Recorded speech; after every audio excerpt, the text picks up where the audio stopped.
And sadly, when he died in 2009, I've actually got into his music a lot more than ever, and I picked up the guitar 7 years ago when I met this saxophonist and singer, and I just love music more now than I ever did. And I feel a connection with John because we used to chat the Saturday night at the chip shop when I was coming home, dropping my girlfriend off, and he was had the guitar over his hand and with a bag of chips together. I love the guy. He was always a time for you. Asked how you were doing. So music, amazing the talent. vibes, So very unpretentious. Everyone's very real and open-hearted. It's generous. There's like a generous spirit here, wouldn't you say? Yeah, very. Yeah.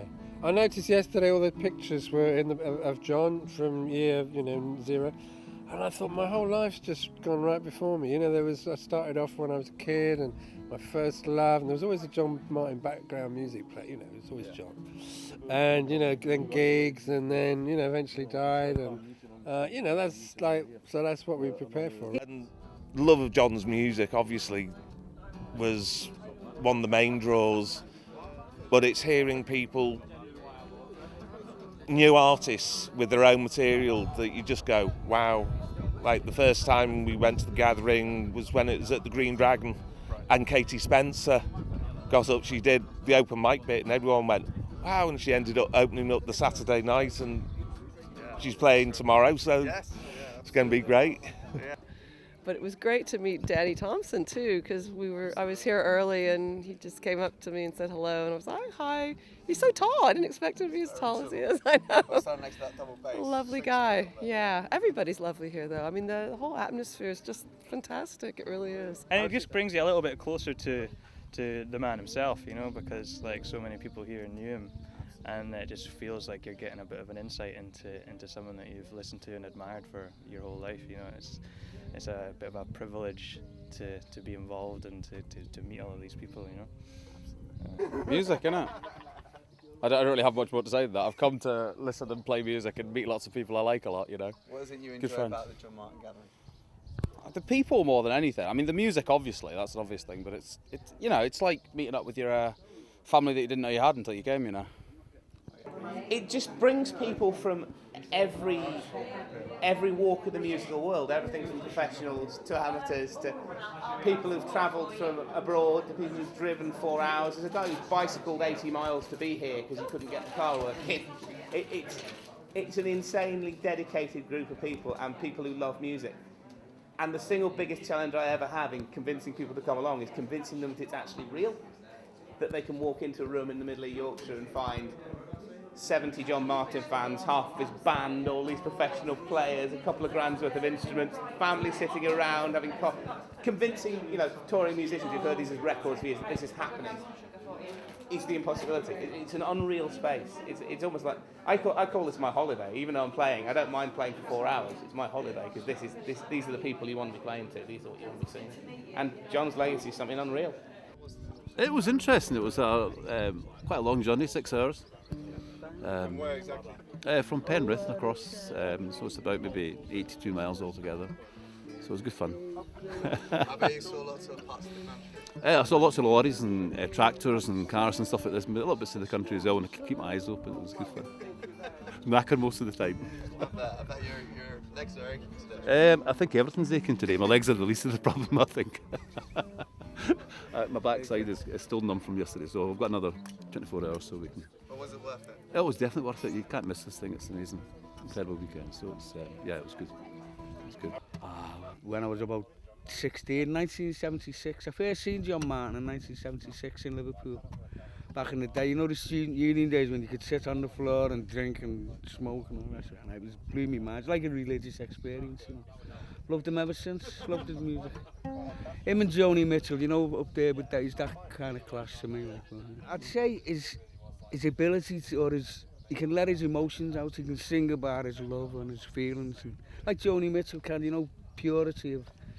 And you've heard about his reputation. He liked to drink and all the rest of it, but he could still let that love out. And I like that in a man. Yeah, it's just I think, you know, I think you get energy from the people in the room, and it's been so successful. We've always had good acts. We always try and get good acts on, and it's hard because we can't really give them anything. We can try and give them some travel expenses and pay hotel rooms and things, and it's a hard sell to ask somebody to travel 200 miles for next to nothing. But it's good. It's the whole. I'm not going to call it a festival. The whole gathering it's got an energy of its own. It's becoming known at a low level, but the standard of musicianship has always been good, and that's what we aim for. John got the church we won Bell. His plan with that was to turn it into a studio where he would help struggling artists and all the rest of it. So, and we feel we're doing that with Kate Spencer, Rory Butler appearing at the Royal Concert Hall. You know, we've had these guys in here. Kate was practically unknown, really, you know. A wee 17 or 18-year-old, and we just heard her at an open stage, held outside, and I thought, oh, wait a minute, that's nice.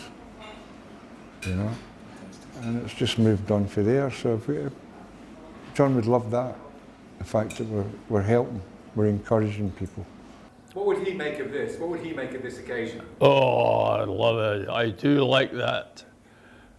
And, you know, people singing his songs with their own slant on it, like Sarah J. Moore, you know, he'd absolutely loved that, you know.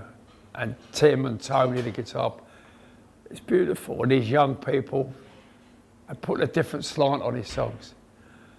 And if he didn't like it, he'd still like the idea that someone was messing with his stuff, you know. Yeah. John would have loved it, you know. Absolutely loved this, you know.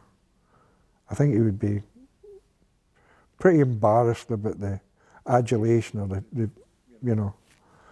I've had a lot of messages with people that John Martyn saved their life, you know, because of the music, listening to the music, and he saved their life, you know. It's really incredible the amount of people he's touched, you know, through that music. It was special, really special time. I hope he knew it. I hope he realised that it really touched people, you know. When he went, and I was really, you know, I didn't really understand what sort of grief and all that was, but it hurt. But then I don't get all maudlin because over 30 years of joy with it. Exactly. And you come to this gathering and you realise what an impact that his songs and music made on people. And I'm constantly asked, what was John really like as a bloke? And they want some kind of internal And I said, listen, simple. Just don't listen to the stories. Just listen to the songs. And that'll tell you everything about the man. That he had a beautiful heart, beautiful, you know. I could have given you everything you need, but I cannot turn back the years. A perfect love is what you wanted.